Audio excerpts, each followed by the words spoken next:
আসসালামু আলাইকুম। তো সবাই কেমন আছেন? আশা করি সবাই খুব ভালো আছেন। আমিও আল্লাহ দিলে সুস্থ আছি আমার ফ্যামিলিকে নিয়ে, আলহামদুলিল্লাহ। তো আমার তো মিষ্টির নেশা প্রচুর। তো আমার রাত্রে 12টা নাই, 1টা নাই, দিনেও যখন খুশি তখন মিষ্টির নেশা উঠে যায়। সেই জন্য রান্না বাবা আমার ঘরে সবসময় মিষ্টি রাখে। তো আবুল ভাইয়ের দোকান থেকে মিষ্টিটা নিয়ে আসছে। তো আমরা কোনো মিষ্টি খাইছি, আর বাকি মিষ্টিগুলো আমি বাটিতে ভরে ফ্রিজে রেখে দিব।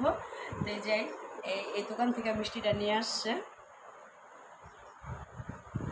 তো যে কটা মিষ্টি আসছিলো ওই কটা মিষ্টি আমি এখন বাটিতে ভরবো, ভরে ফ্রিজে রেখে দেবো।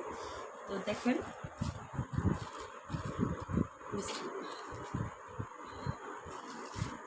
তো মিষ্টিগুলো খুবই মজা। তো মিষ্টিগুলো কিন্তু খুবই মজা, যে আমরা আজকে প্রথমে দোকান থেকে আনছি মিষ্টিগুলো, অনেক অনেক মজা। আরেকদিন দই এনে খাইছিলাম, খুব মজা। তো সবাই ভালো থাকবে।